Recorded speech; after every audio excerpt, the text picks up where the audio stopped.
Hi, my name is Jeannie Lauren Downen for Conduit News, and today we have Representative Kendon Underwood joining us. He is a representative out of District 16, representing Cave Springs and part of the Northwest Arkansas corner. Hi, thanks for joining us. Thanks, Jenny. I appreciate you having me on. Absolutely. Well, you have been in office since 2021, and for the majority of your time, you've held a very conservative record fighting for economic freedom and limited government. We certainly at Conduit appreciate that. I want to just get an overview of your impression of session and how it's compared to your previous time in office. Yeah, well, I appreciate that. I definitely try to go down there and have as conservative a record as possible. This was my third term, and I think every session's a little unique. My first term was the COVID session, and so that one was a very long session and completely different. This session, I would say, for me, I thought it was a good session. I got a lot of priorities passed that I had going into session, and I think for me, and I think you probably have heard this from other members as well. This was the first session that I've been there that we didn't suspend the rules, which I have been a long time advocate of not suspending the rules. And so I think by not doing that, it ended session on a much better note than we've had previously. So for me, I feel like that was a step in the right direction. Yeah, I think so too, and I think a lot of Arkansans really appreciated that. But what was the appetite though? A lot of bills eventually died because of that. What is your opinion? Well, first, I would say that's probably true. You're going to have some good bills that are not going to pass. But, session is long and people have an opportunity to file those bills earlier and try to get them passed earlier. To me, that's just the price you pay in exchange for ensuring that really bad bills that you have not had a chance to vet um, don't pass, right? And so I would much rather have some good bills die that we have an opportunity to bring back next session than a bill squeak through that really shouldn't have passed at all. Because what happens when you suspend the rules? I mean, you go to the chamber and you've got 100 and something bills on the floor, and then they bring another calendar out that passed out of committee that morning that you weren't on that committee and you didn't have an opportunity to review that bill. And so now you're just scrambling to try to review it before you have to take a vote on it, in a couple of minutes. And so to me, that's not good for the state of Arkansas. We're not serving our constituents when we do that. Yeah, that seems like a really impossible task. You mentioned bringing legislation back for the next session. That's something that you have done and that we've talked about offline. There's legislation that you ran in a previous session, you brought it back this session, and eventually passed. Talk to us about what some of those bills are. Yeah, no. So the Grocery Tax Relief Act, that bill, I actually filed that bill in the 2023 session. And it was a priority of mine then. I didn't even get a hearing on it in 23. But after session was over with, I think we seen some momentum. I had a lot of members come up to me and ask me if I was going to file that bill again because they really wanted to vote for that bill. And so this session, I was appreciative of the governor. She took that on and led on that issue. And so we filed it again, and this time it got wide support. So now, the state government is not going to tax groceries at all. We're completely removing that tax. So that was a big priority for me, and it just took a couple of sessions to get it done.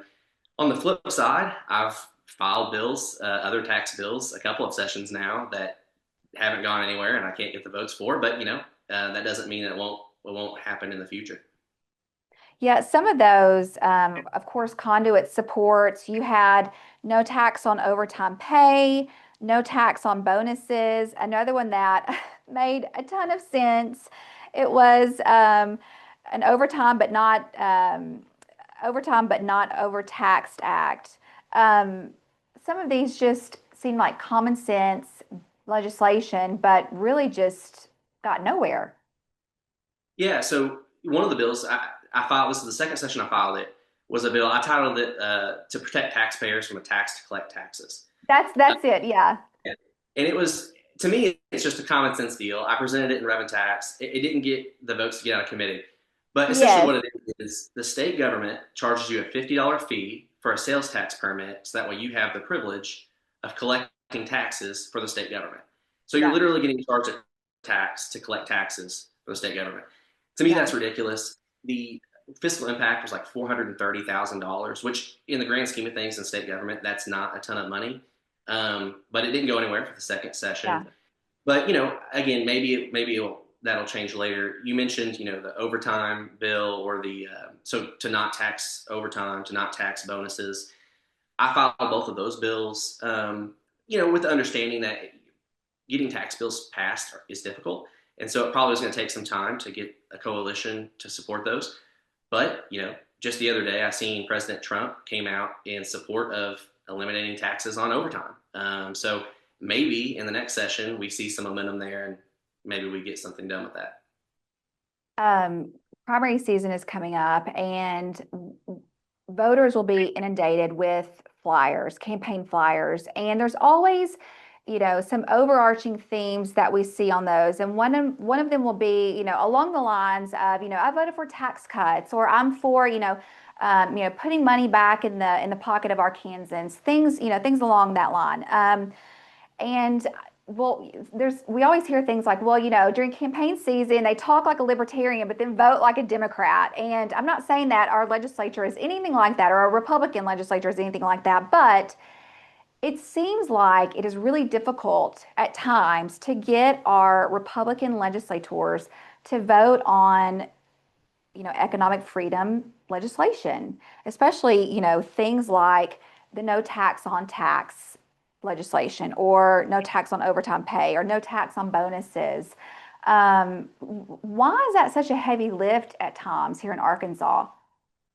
Yeah, I think that's a good question. I would say, I mean, I get frustrated with that sometimes too.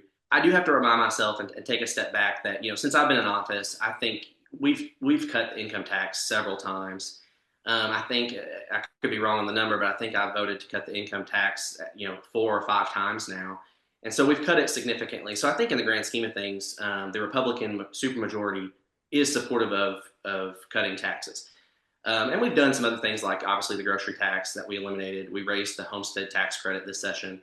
So we've done some of those things. I think the challenge though is people always want to make sure that we're doing that responsibly. And so they want to wait and see when the fiscal year ends, how much money does the state government have? And so I'm hopeful that, and I can't speak for the governor on this, but I'm hopeful that we'll have a special session and we'll come back and we'll cut the income tax in some way.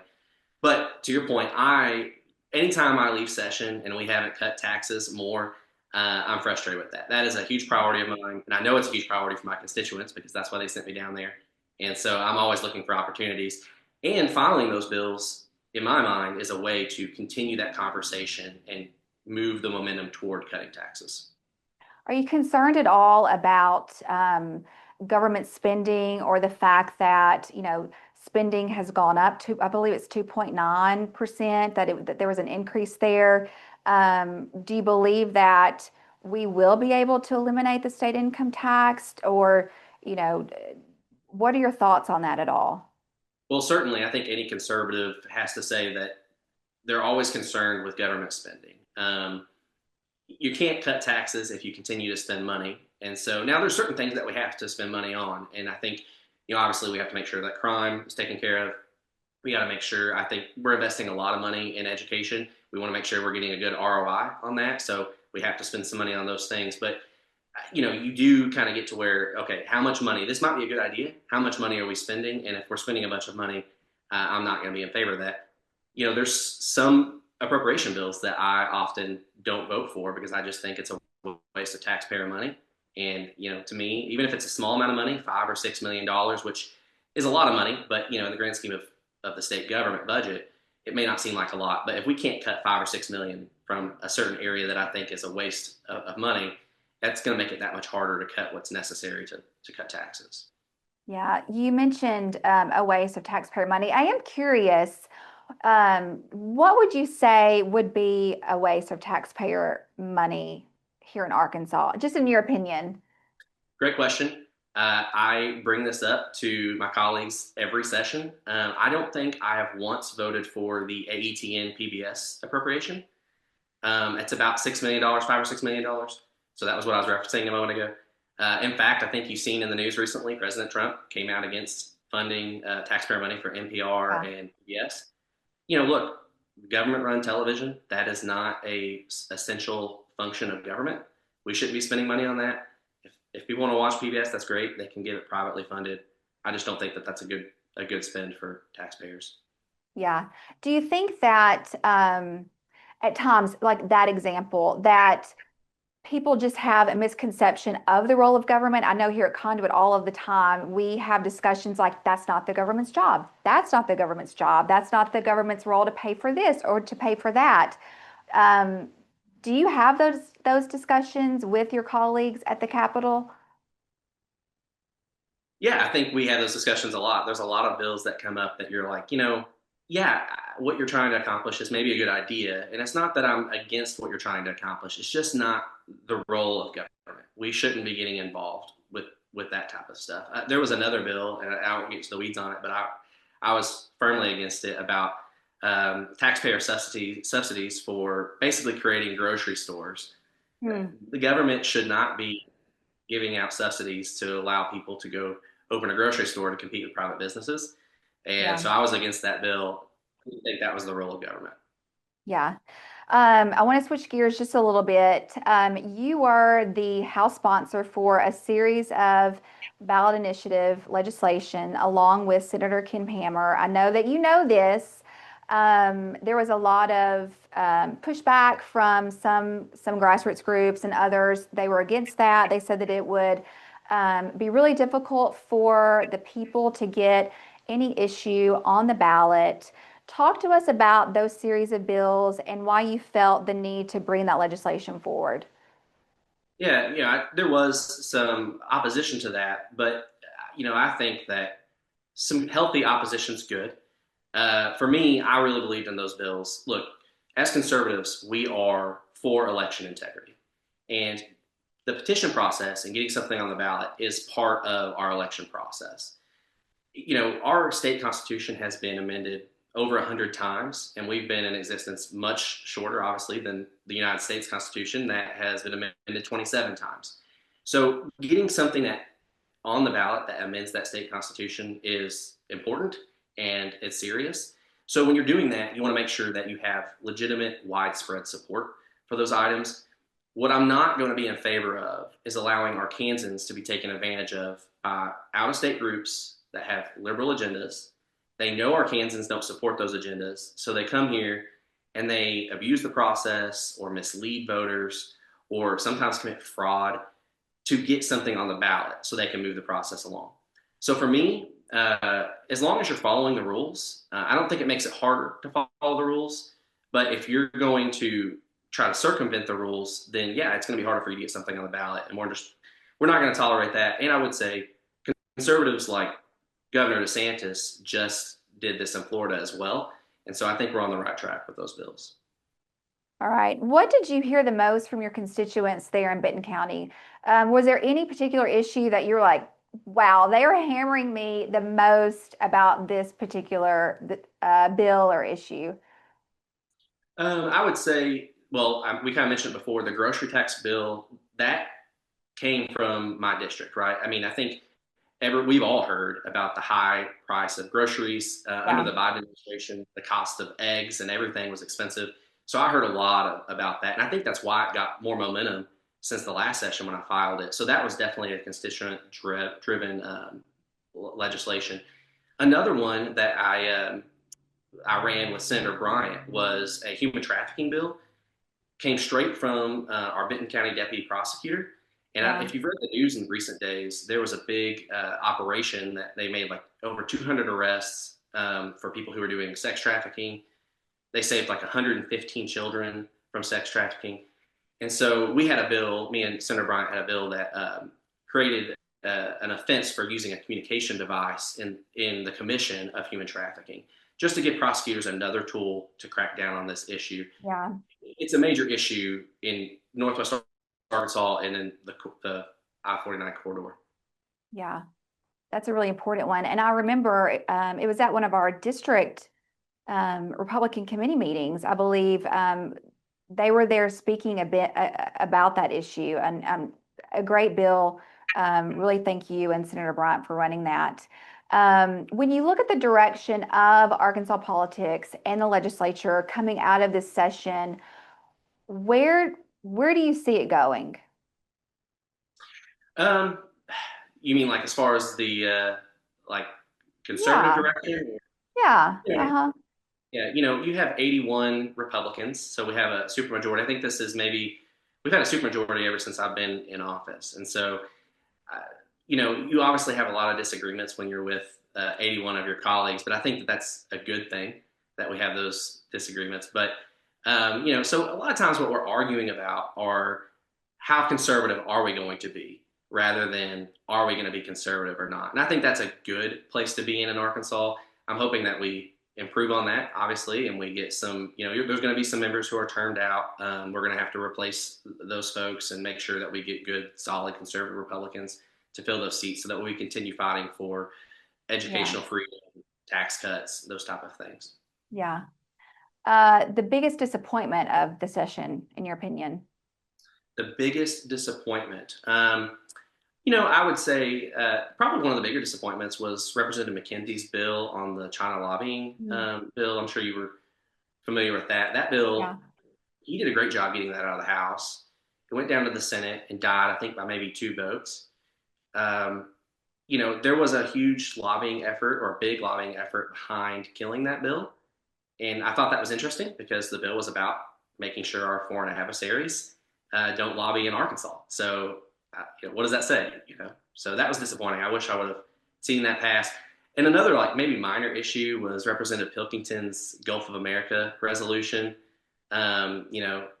That didn't pass. It was only a resolution, but it was part of President Trump's agenda. Fully supported it, and you would have thought that would have passed with flying colors, and it didn't go anywhere. So. Yeah, those seem to me like two very easy lifts, America First agenda type legislation for a supermajority Republican legislature that probably campaigned on the tailcoat of President Trump. And I heard and I saw a lot of tweets about the Gulf of America, and it was like, well, we don't know the fiscal impact. I'm like, it's a resolution. Just, Yeah, it's a resolution. There wasn't any fiscal impact, and I will tell you, I think that was on a Thursday that we voted on that. yeah. I went home for that weekend, and you find out pretty quickly if you've done something right or if you made a mistake when you go home on the weekend back to your district. I had so many texts from people I don't hear from all the time about that resolution. Fortunately, I voted for it, so they were happy with me. But I'm sure some other people didn't have great weekends that I weekend. bet. MVP of the House, in your opinion? I like the way you phrased that. I would say we have some great standout colleagues. I have some great standout colleagues. MVP, I would say, is Representative David Ray. I've told him Mm. that before. The reason is he takes on difficult issues, um, and then he's not shy about going to the well and speaking against a bill that needs to die. And then usually he's effective in killing that. And then he turns around and he still passes really good bills after Yeah. he just killed somebody's bill. This is his third term as well. He came in with me in 21, and he got a constitutional amendment this session. This is the second constitutional amendment. It was about U.S. citizens only voting in our elections. Very important issue, something I hear from constituents about all the time. So I think I would say David Ray is definitely an MVP. And if I may, I would say that there's some other, maybe honorable mentions. I think Representative Ryan Rose, he does a great job of vetting bills in committee, asking good questions, not backing down from a fight. So I love having him in my corner. And I would also say for the freshman class, there were some great freshmen. Um, Representative Alyssa Brown took on some really difficult issues, prohibiting DEI, local government, the Ten Commandments issue. So those are really some standout performers, I think, this session. Yeah, I agree with I've had David Ray and Representative Ryan Rose on. And with David Ray, he has done some great legislation. I think of him and you in the same vein in a way. Both of you guys run a lot of great tax reform legislation, economic freedom type bills, and we really appreciate that. And I think at times with, just to be totally candid with you about this, with you this session with the ballot initiative bills. I know that probably a lot of our viewers have a difficult time with those bills in the same way. And I told Representative Ray this with him, and I believe it was a 2023, and you can correct me if I'm wrong, the regular session when he ran some of those FOIA bills. People had a really difficult time with that. And To that I say, if you don't have economic freedom, you really don't have any other freedom. And the majority of the time, you guys have an outstanding conservative record and vote conservatively 80% of the time. And what does Ronald Reagan say about that? If you can vote or agree with someone 80% of the time, that's really good. And we're not going to always agree 100% of the time. And so, I would just encourage some of our viewers to look at things through that lens. And so, looking at this list of the bills that you filed and that David Ray has worked on and others as well, there's some good legislation here. And like you mentioned, some of these you didn't get through. They didn't even get out of committee, but really hope that you bring them back next session. Of course, assuming that you run for reelection. You haven't said anything about that yet. Any update on that? Well, I appreciate that question. I would say, session ended, I think, officially Monday. So I really haven't went through that process. If you were asking me today, I fully intend to run for reelection. Sure. I would say I got into politics because I went through on a walk in my neighborhood and was praying about it, and God laid that on my heart to run for Mm, office. And so I entered this arena through prayer. And so yeah. I haven't really started that process yet for the Yeah. next election cycle. My wife and I really haven't went through that. Now I intend to, but I plan Yeah. on being in prayer about that and Sure. going where God leads me for that kind of Yeah. Well, stuff. there's I feel like still, there's still some things I want to accomplish. So. yeah. Well, we hope that you do, and we know there's a lot of work left to be done, and so we just encourage you in that. And anything else that we haven't covered that you'd like to mention? Sure. Quickly, I'll mention there's a couple of bills that I ran this session that we haven't talked about. One being the campaign finance transparency bill. Yeah. I found out last election cycle that if you run for a local position, mayor or county judge or something, you really don't have to file campaign finance reports until right before the election. So you can be running for a position and be managing one of the largest budgets in the state for a city government and never have to file any kind of campaign finance reports. Nobody knows what you're spending money on who's giving you money. So I ran a bill to increase the transparency on that, and I thought that was really important. And Yeah, then that's House Bill secondarily, 1243. I'm sorry. I was just telling our viewers House Bill 1243. Oh, yeah, yes. And then another priority of mine every session is some sort of welfare reform. So I ran a bill about looking for a job when you're getting TANF benefits, and so we moved that up in the process. It was a small thing, but we want to make sure that people, when they're applying for those benefits, that they stay engaged in the work Yeah. process or in the work search process. Yeah. And so about a dozen states already do that. We went ahead and added Arkansas to that list as well. And that's a conversation now that's happening at the federal level. Yeah, absolutely. And it doesn't do people any good, I think, to you leave the workforce and then you spend some time not looking for a job, and then it just makes it harder to get back into the workforce. It hurts Yeah. people's income and how much they can raise themselves up out of poverty. And so we want to make sure that we're giving people a hand up, but we're not giving people handouts. Absolutely. Well, Representative Underwood, thank you so much for coming on Conduit. Hope that you join us again really soon, and thanks for all the good work down in Little Rock. Well, thanks, Jenny. I appreciate you having me on. I appreciate letting me speak about these issues. So. All right, well, we'll talk soon. Thank you so much.